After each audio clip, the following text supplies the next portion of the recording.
Okay, hi everybody, welcome. We're going to be starting now. So today's class is how to shop safely online. I am going to go over some different ways that are important to pay online, as well as, some terms you should know, some scams to watch out for, and other things that you can do when you are shopping online. Especially now with the holiday season, it's good to just have a refresher on how to shop online, especially things like scams that you might get or you click on advertisements, just to be aware, especially now with this season. So let's get started. So before we actually, dive into shopping online and staying safe online, it's just important that everyone knows these two terms because I will be going over it throughout the PowerPoint, right? So the first thing is just a web browser, right? What is a web browser? A web browser is, right, how we access information on the internet. So like Google, Firefox, Apple Safari, Microsoft Edge. Those are all forms of a web browser. So some people here today use Google to search for things online. Some people may just use Apple Safari. Some people have laptops and they'll probably go on Microsoft Edge, which used to be called Internet Explorer. And there's all other types of browsers that people use to go on the internet, but those are the most common. And when we go and click on a browser and we start trying to find information online, the next thing that we do want to look for is that URL. And the URL is that web address that we see to get into a website.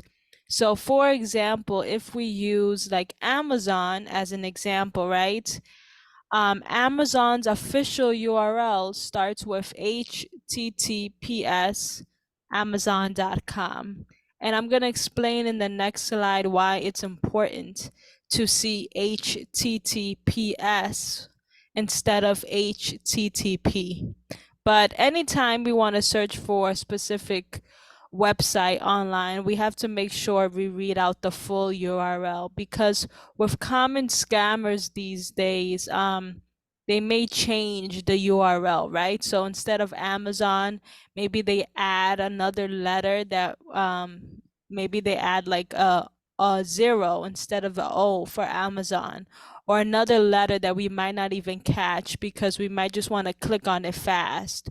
So it's always important that you read the whole entire URL before you actually tap on it and start looking at that website, because right away you could tell if it's a scam or not, if it's spelled incorrectly.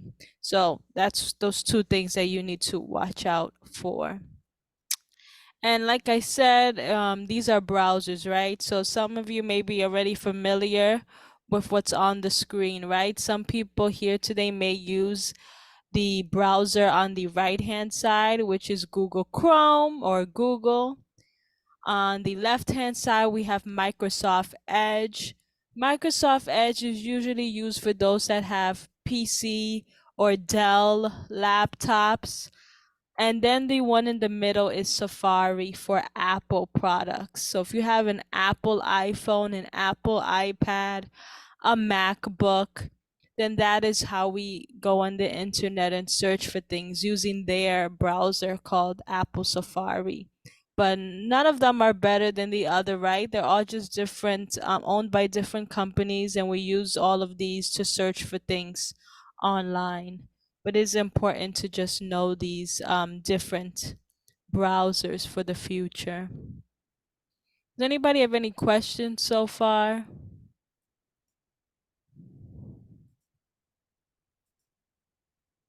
Okay. I've always, you can say it in the chat or you can unmute yourself. So let's start learning a bit about how to stay safe when we are shopping online. So like I said previously, right, the one thing that we always need to look for before we actually click on a website is read the URL, right? We want to verify that that is a safe website. So if we use Amazon as an example again, you can see that Amazon's URL starts with HTTPS. And the S in HTTPS stands for secure, which indicates that the site is using a secure sockets layer.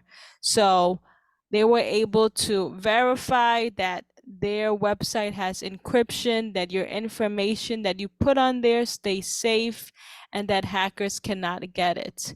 And if you start, looking at URLs of all your other websites that you visit, you may start to realize that not every single website has HTTPS. It may have HTTP, but not the actual S. When it has the S at the ending, it means that that website is more secure and it is trying its best to allow to get your information, right? It doesn't mean that once it has the S, it's the best website and hackers never ever going to get your information, but it is more secure than the other websites that do not have the S. It's trying its best to eliminate any hackers from getting on their site and getting your information. So I always recommend to use websites that have HTTPS. Amazon is one example. Any well-known companies like Macy's, Target, Walmart, they all have HTTPS. Any well-known brands have that. It's when you start going on websites that you're not too familiar with. Maybe you're reading something on Facebook and you click on a Facebook article and it opens up to some random website. Those are some websites then you want to start being wary of because they may not have that S. And usually with this HTTPS, they also will have a lock, right? So next to the brand name Amazon, Walmart, Target, they're also going to have a little lock next to it. So once they have this lock and the HTTPS, you know that your information is trying to be as secure as possible that hackers cannot get to it when you're making a credit card payment on their sites or even just reading information like an article. But in this case, because today we're learning about how to shop online, you want to make sure anytime you're putting information in a website that has your credit card details and your name and address, that it has these two things, a lock and HTTPS. Does anybody have questions on that part?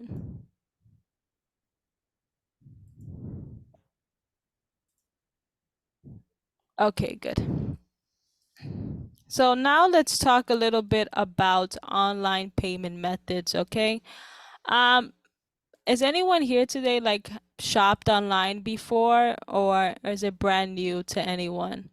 I see someone shaking their head that they probably shopped online before. Deborah, I see you shaking your head. Yes.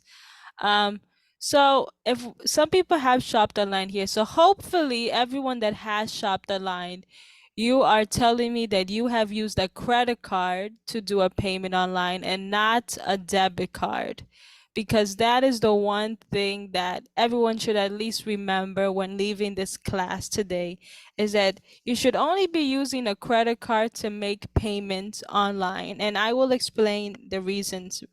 So credit cards, right, use very secure features like encryption and fraud monitoring to keep your accounts and personal information safe. So they offer more protection if, God forbid, your card number gets stolen on a website. So a debit card is not going to have these secure features that a credit card will. And a credit card also is part of the Fair Credit Billing Act, which means that if a hacker or thief gets a hold of your credit card number, you will be only on the hook for $50 of the purchases they make, regardless of how much money they spent. So if a hacker gets your credit card and they rack up $10,000, $20,000, $30,000, with this new Fair Credit Billing Act, you would only have to pay the a 50 up to $50, not more than the $10,000 that the hacker spent. You could get your money back. However, the rules may not apply to your debit card. Um, Probably there are some debit cards out there that do have secure features and will allow you to get your money back. However, it's not true for every single debit card, whereas a credit card all falls under this Credit Billing Act, so you can get your money back. With credit cards, they monitor when you're making a payment, and they monitor your activity. So they know what devices you use when you're making a payment, whether you're using your phone or your laptop. They know where in the world you're using it. So if they see all of a sudden you're using your credit card in another country, on another device in a library, right away that credit card is going to signal a message out to you saying, this doesn't seem right. You don't usually use your credit card in that country, in this area, and so on. They're going to signal out that message to you. Debit cards don't really have that security measure in place. So that's why it's important, first of all, to just always use a credit card online. You're safer that way. Another thing is, right, the new kind of technology that has been evolving, which is digital wallets, PayPal, Google Pay, and Apple Pay. And I'm sure everyone here today is familiar with it. They just don't know the name of it. But, right, every time you go on a bus or a train, if you live in New York City, right, you see people just use their phone and they tap on the bus, or they use their phone and they tap on the train. Or even now, right? If you ever been to the mall recently, or even like Rite Aid, let's say as an example, people just use their phone and tap next to the cashier to pay for their stuff. They don't even use their card. They could just tap with their phone. Those are what we call digital wallets, and they can be either broken down into a PayPal, a Google Pay, or an Apple Pay. And right, it's kind of in the name itself, right? If you have an Android phone or a Samsung phone, you would be Google Pay. If you have an Apple phone or an Apple iPad, you would be using Apple Pay.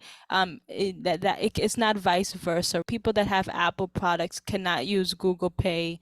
It's whatever your phone is. And PayPal is for both parties. Anybody can use PayPal. But what we call these are digital wallets, where we can actually pay for something right in the store using our phone without using our credit card or a debit card in the store, because it's already in our digital wallet on our phone, and we can pay for it that way. And with Google Pay and Apple Pay, they use something called a tokenization. And tokenization is a process that replaces your actual credit card details with a unique token or a random series of numbers to make your transaction.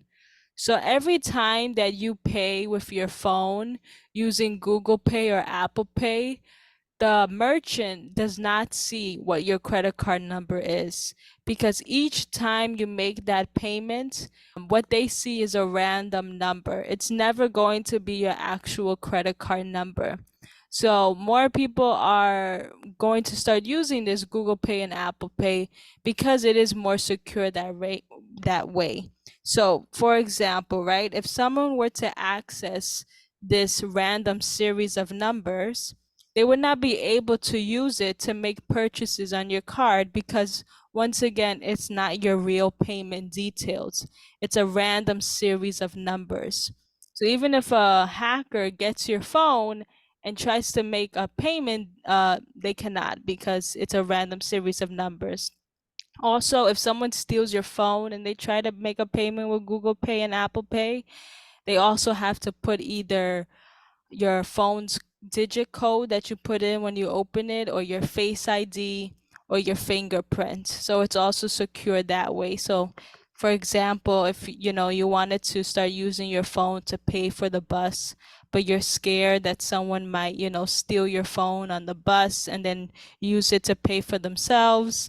It's going to be hard because they would have to either scan your own face, use your fingerprint, or use that code that you put in your phone every day to unlock it. Some people have a 4-digit code, some people have a 6-digit code.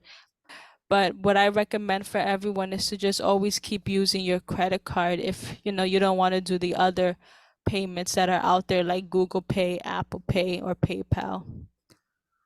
Does anybody have questions on this slide? Yeah, I have a couple of questions. Yes, go ahead. Hi. If right now with PayPal, I tend to use my checking account. Hmm. Would you not recommend that? So with PayPal, I have PayPal as well, and I do have my debit card and credit card on the PayPal account. Yeah. But now recently, I've been advised to, if you are going to use your PayPal, use it just with a credit card. Even though PayPal does have security measures in place, like a credit card for fraud monitoring, it's Hmm. best to use it both the PayPal and the credit card together instead Hmm. of using the debit, because once again, even though like PayPal has the encryption like a credit card, it's just safer that way because you're using both a credit card liability things as well as PayPal. So just to be extra safe, but I have used my debit Okay. card with PayPal. Yes. All right. And thank you. My other question has to do with Venmo. Mm-hmm. Recently, Amazon has requested using instead of using my credit card to use Venmo. What do you think about? And that Venmo is attached to my checking account, so I guess that would not be a good idea. Right. I wouldn't recommend using Venmo for Amazon. I actually did not know that Amazon is using that now as a payment Yeah, method. I yeah. would not recommend using those forms because those kind of go straight from like your account details with your bank. It's usually used like to send money to friends and family, which I will go over in the next slides. But I would never use it for like a shopping company. I would just use Venmo or Cash App for friends and family. Yeah. I mean that's good that you told me I could do more research, but I didn't know that, Yes, yes, they're having that as a payment method. they are. And the Yeah. last time I bought, which was very recently, they gave me the option of the Right. credit card or Venmo. Right. I would say just use your credit card. At the Right. moment, I do not know Venmo's security features, especially for shopping retailers. At the moment, credit card is the safest. Stay with the credit card. Yeah. Okay. Thank you. Does anybody have another question on this slide? Just making sure no one is unmuted. Okay, then. All right, we're gonna go to the next slide then.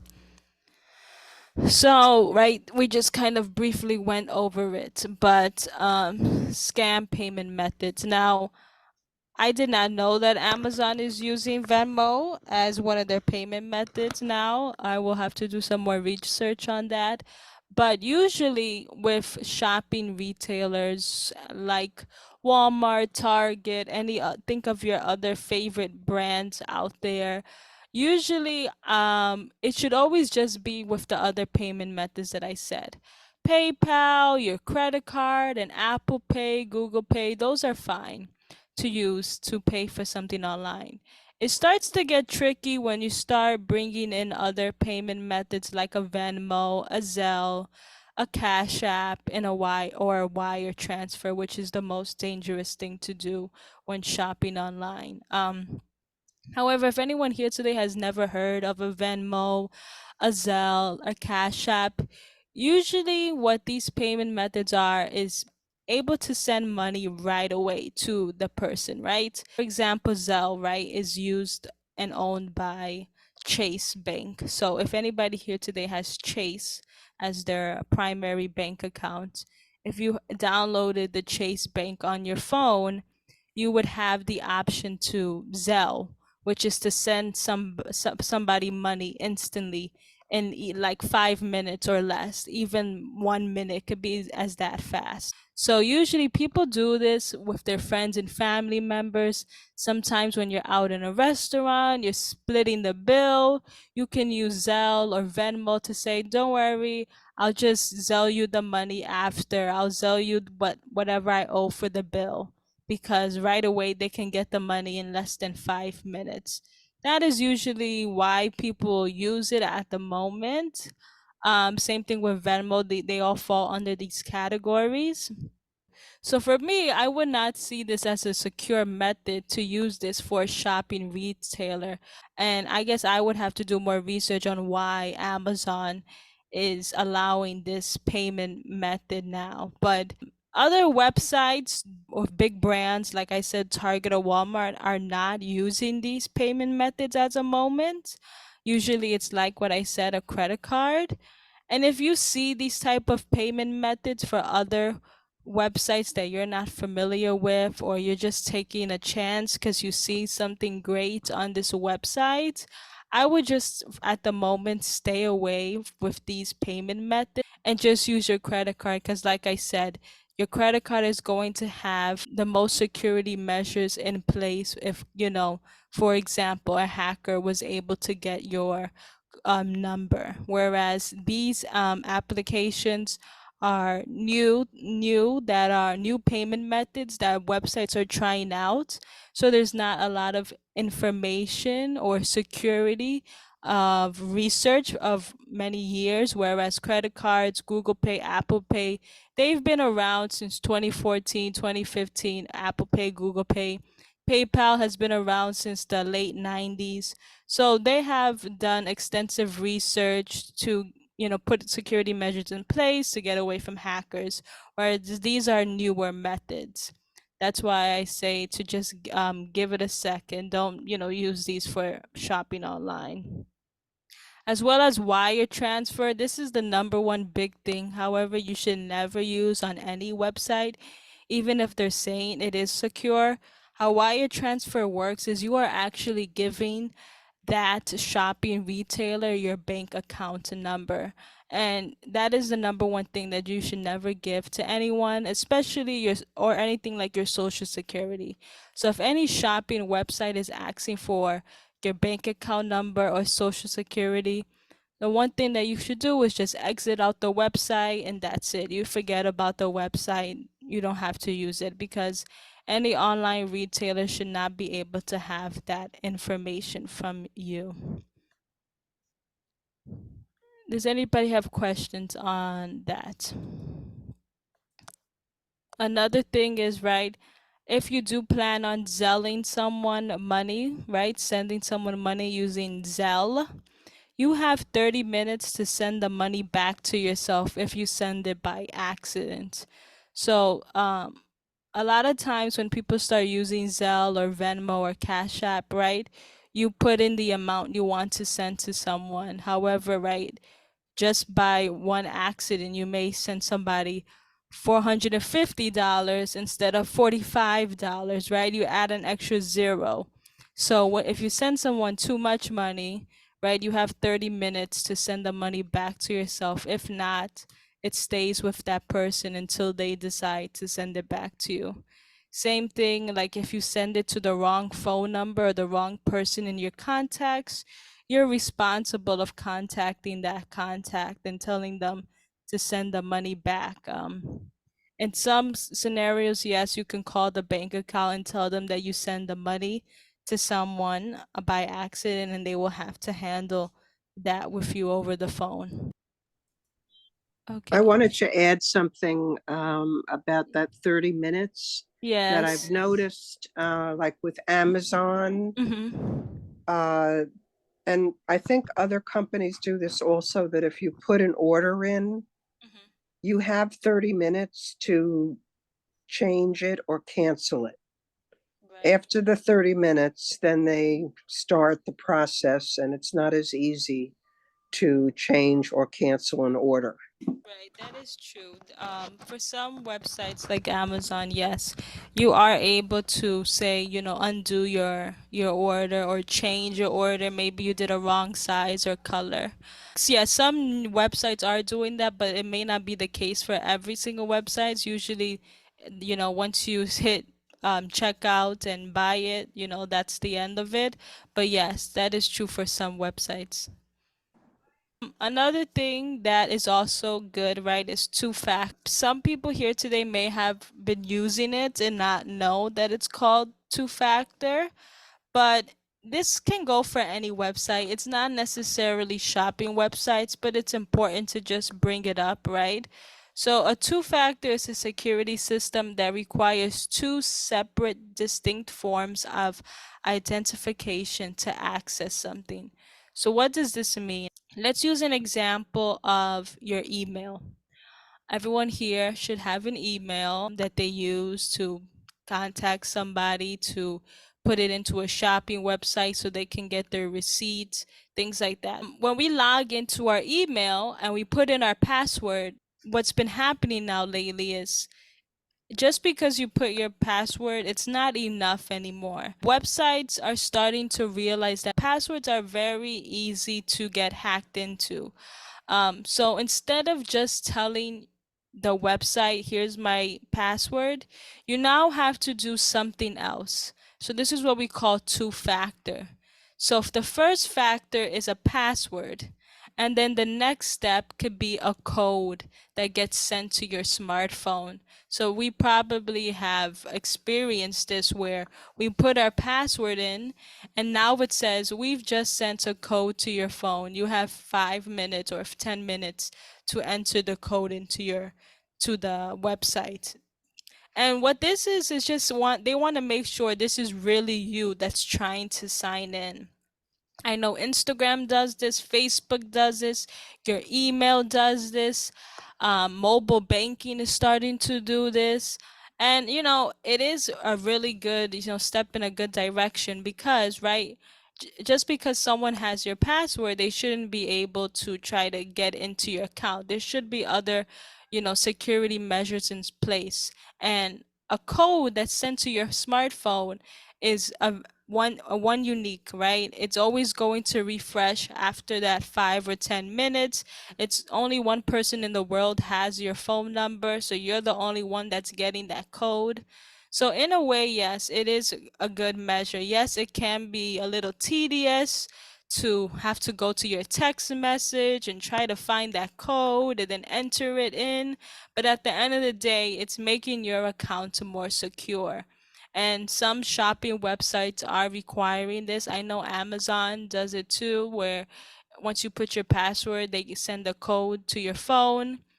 If Amazon recognizes that you're constantly using the same phone over and over, it may not ask you. However, if you start using a laptop or if you start using the library's computer, they're going to send a code to your phone. Watch out for that in the future if you haven't experienced that. But a lot of websites are now using this to get into different information and websites. Okay. Any questions on that?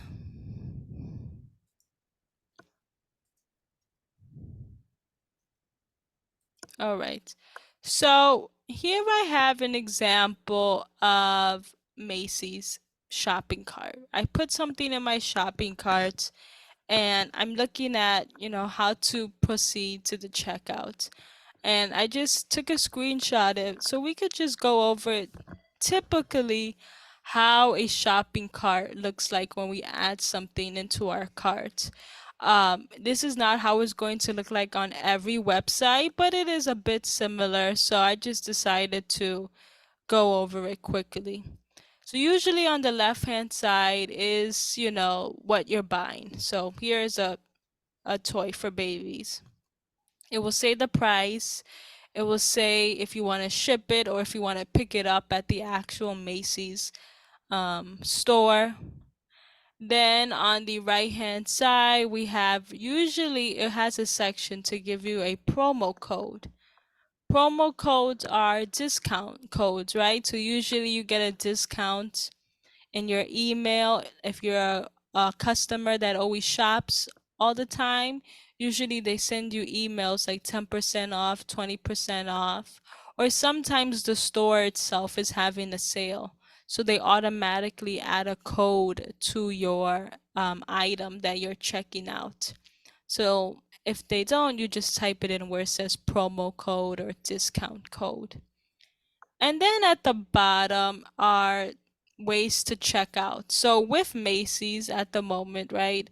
I did this on a computer. Macy's has PayPal, Klarna, and proceed to checkout. Proceed to checkout just means that you yourself are going to put in your credit card information, your shipping address, and so on. PayPal, right? It sends you to PayPal, and then you they have your credit card information already in PayPal, because once again, PayPal is a digital wallet. In digital wallets, you do not need to re-put your credit card information or your shipping address. Your digital wallet already has all that information. So if you're someone that's thinking of convenience, then I would go with digital wallets, because you don't have to fill out the form each time when you're paying for something online, because PayPal already filled it out for you. Apple Pay filled it out for you. Google Pay filled it out for you. And then we have Klarna, right? If we look here, I'm gonna just circle it again. I'm talking about this section down here. And then we have Klarna. Does anyone here today know what Klarna is, or have heard of it or used it? No. Okay, everyone's shaking their head. So this is actually a good topic to discuss. I'm happy then. So, Klarna, right? If you think about it this way, Klarna is like the new layaway. It is to buy something, but then pay for it later. And Klarna is just one of the companies that do this. There's another company called Afterpay. The reason why we don't see Afterpay right here is because Macy's probably just hasn't partnered with Afterpay. They decided to partner with Klarna, but essentially they do the same thing. So with Klarna and Afterpay, right, they break down your payments into either 3 payments, 6 payments, or 9 payments. So, every week or so, or every 2 weeks, right, you have to pay 25% of your total until, you finally pay it off after the 3 payments, the 6 payments, or the 9 payments. And I just saw, I was looking at it before the presentation today. They do not check your credit score to have this. So I guess this is why, another reason why people like to use it. Both Klarna and Afterpay do not look at your credit score before you start doing this with them. Personally have not used Klarna or Afterpay, but I know I have family members and friends that have. I just like to just pay it all in one shot. But I mean, it can be good if you're someone that's on a budget, or now with the holiday season, it's good to use. Someone in the center asked, but like, what are the cons of it? And I would say the cons of Klarna and Afterpay is, right, it's now another system that you have to learn and keep an eye on, right? So you would have to download the Klarna or the Afterpay app and make sure that you know when your next payment it is, and so on. So it is like another financial thing that you just have to keep an eye on. I mean, no, it doesn't, gain interest, but it is important that you know what's coming up and when your payment is happening, and that you pay it off.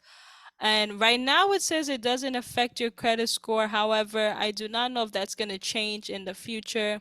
So I would say, if you are going to start using this, just make sure you do pay it off when the payment is coming up, and try to not delay them. But they are free services to use. Different companies partner with either Klarna or Afterpay. I do know that if you're someone here today that is going to start using Apple Pay has just launched last month Apple Pay Later. So you can actually use Apple Pay as well to do 3 installments, 6 installments, or 9 installments to pay for something. So that's what that is if you see it ever in the future. Different brands are partnering with each one. At the moment, no, I don't think there's one that's better than the other. But like I said, you have to download the app, get familiar with it if you want to start using it, and making sure you're doing it correctly because you have to sign up with these services and put in the card that you want to put in, right?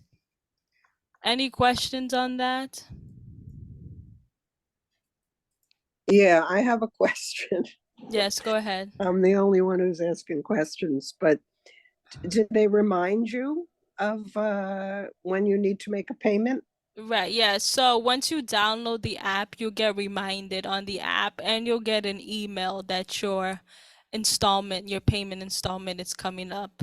So kind of like how you get a credit card statement with both your credit card and with PayPal, you'll get the same thing with Klarna or Afterpay. Okay, that's my question. Yes. Any other questions on this from anybody here? I came in late, but do you need a Macy's app to go shop in Macy's? No, but you can download the app to buy stuff. You could just go to Macy's.com. Okay, thank you. But yeah, you could download the app if you wanted to.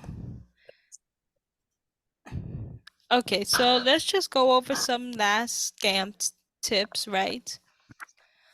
So this first one, right? Always type in a company's website address yourself to see if the sales or promo codes are actually listed there. If not, the ad that you're seeing on the website is usually a scam. So, if anyone here today goes on Facebook or goes on Instagram or even YouTube, let's think of those three: Facebook, Instagram, or YouTube. We probably all have experienced that when we're on Facebook or Instagram or YouTube, all of a sudden we see an advertisement. That advertisement can be for some amazing product that's happening, and it's probably 50% off, just as an example, right? Instead of you clicking on that advertisement that you see, you're like, wow, this is the best thing ever. Like, I can't believe it's $500 off. I'm just using it as an example. Instead of you actually tapping on it, you yourself should go to the website and see if it's true. Go to actually Target, Walmart, whatever, and type it in and see if this sale is true. Because 10 out of 10 of the time, if you click on that advertisement, it's usually leading you to a virus or a scam website. So I would stay away from clicking on any shopping ads on Facebook, on Instagram, unless I actually go to the website and check it out myself. I see that the website has the lock that I said earlier and the HTTPS. So just watch out for that, any scams, because there are scams on Facebook and Instagram.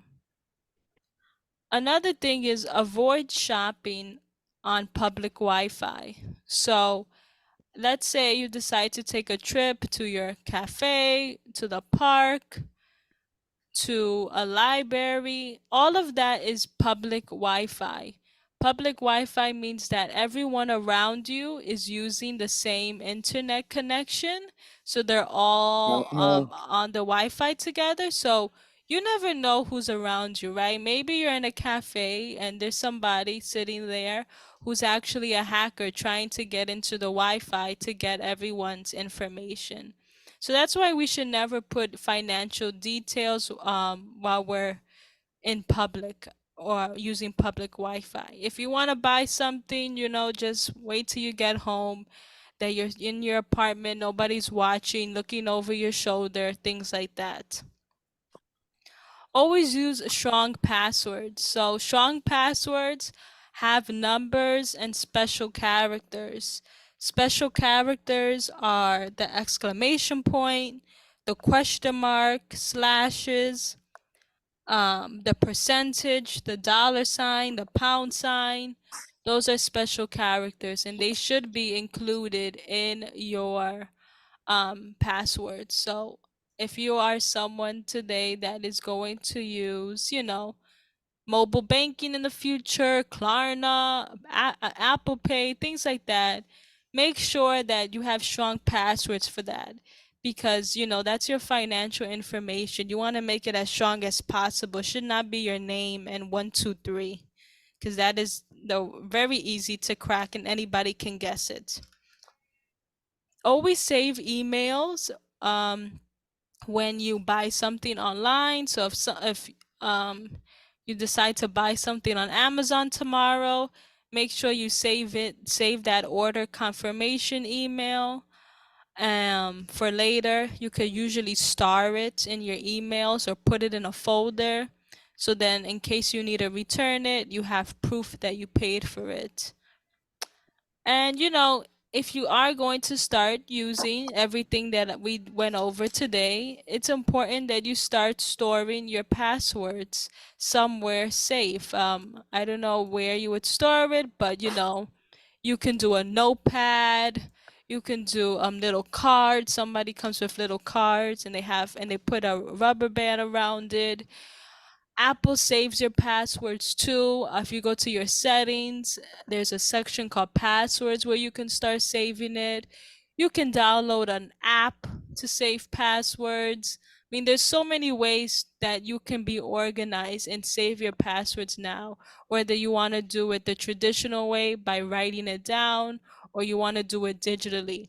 But please start saving your passwords somewhere because it can get confusing when you start using all these different things. I mean, if you're going to decide to start, trying out Klarna, you need a password for Klarna now, and then you need a password for PayPal. So can get stressful with all these passwords.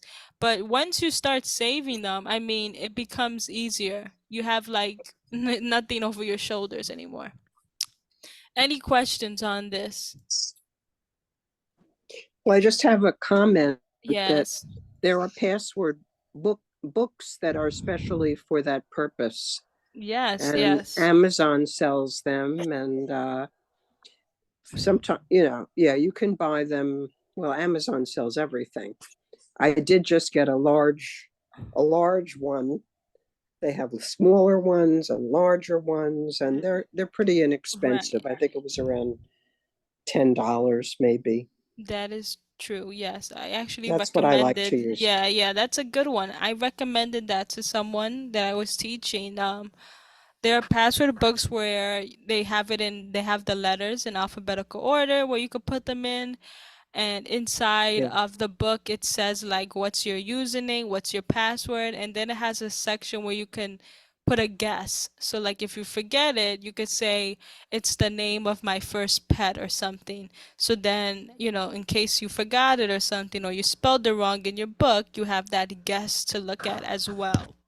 And there's all different forms of password books on Amazon, yes. And they're like $10, $9.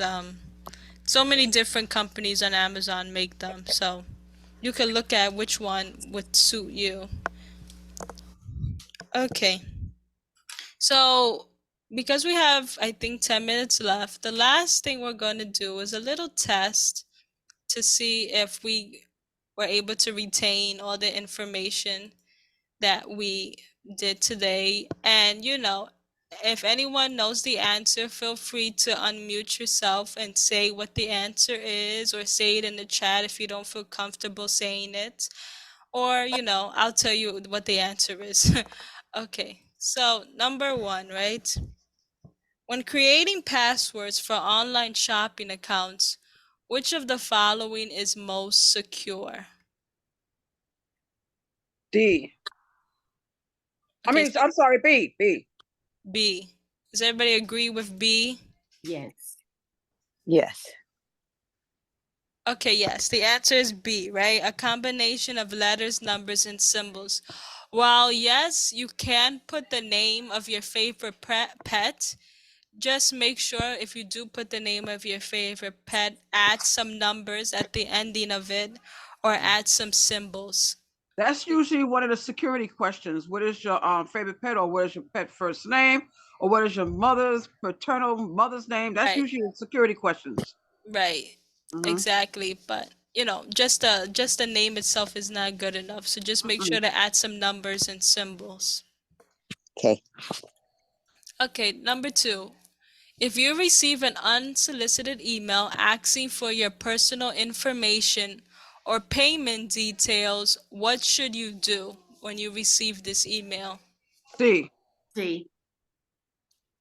C. C or D? Let me see. C. Wait a minute. Forward your email to. C. C. Oh, wait a minute. Let me read that question again from your person. Delete email and do not click. I always say C. C. Yeah. C. C. C. C. So the correct answer is C. We delete the email and do not click on anything inside of the email, right? So let's say you get a scam email, right? You might, get scared and you want to forward the email to a family member, friend, and say, "Hey, do you think this is real?" You can do that, but what that is doing is now just sending that information now to your friend or family, where they might get tricked because Right. they might not see your message that says, "Hey, is this a scam?" Instead, they might just open it and press on something because they see it's coming from you and not the actual scammer. Yeah, So, you're right about that. I just got one today, and I know it's a scam for this the thing that they always send you for the post office saying is we have a undelivered right, address and all. I just Yeah. got one today, and all I did was delete it because I know good. that's Good. phony. Exactly. So you should always just delete the email. Don't try to send it to your family member to, see what they say. Just delete it and you're just done with it, okay? So that's the what you should always do. Never reply to it, never click on anything inside of it. Okay, what is a two-factor and why is it important for online shopping? C. C. Okay, does everybody agree? Let's see if everyone else reads it C. first. What's the two-factor authentication? Authentication. Is Okay, that on the so I back of the think credit card? no, you weren't here, I think, when Right. we went over that slide. So it is Right. C. It's an additional layer of security, typically involving a code sent to your phone. Okay. So two-factor is you put in your password and now it wants to verify that you are who you say you are. So they're going to send a code to your phone and then you enter that code because only one person in the world has your phone number. So you are the only person that's going to get that code, and it's a unique code that expires every 5, 10, 15 minutes. So even if someone else was looking over your shoulder and looked at the code, they have to act quickly to type it in. So that's what two-factor is. And the answer is C, additional layer of security. It's not unnecessary and it cannot be skipped. So at the center, someone thought, can we just skip that and just say we only want to put our password? And no, right? So if you do not provide that code, there's really nothing you can do anymore once these websites have this. So if Amazon says what is the code that we sent to your phone and you cannot give it to them, you have to reset your password, give them another email, but some way you do have to give them a code now. There's no skipping this process once a website decides to use it. Question: do they always send it to messages? Yes, they send it to no, sorry. They can send it to either your text message or an email. Right. You gotta check both, okay? Okay. Okay, let me see. Is this the last one? Yeah, this is the last one. How can you ensure that you are shopping on a legitimate and secure website? How do you know that the website you're shopping on is a real secure website. B. B. E. B. Correct. Yes, correct, right? We want to make sure that we look for the lock symbol and it has the HTTPS. Right? Random pop-up ads, if you said A, or I know no one said it, but let's say you go on a website and it has all these pop-up ads, that's a number one indicator that the website is a scam website or can lead to a virus. Websites that have multiple ads that you can't even read the text on it, they brought too many advertisements, which they can't even pay for the website themselves. So they have all these different advertisements on there, and it would be somewhere that you would just exit out of immediately. Um, Ignoring customer reviews, right? You should always read customer reviews, especially if you're about to buy something. And you should never provide personal information on something without verification. Any other final questions then on today's presentation?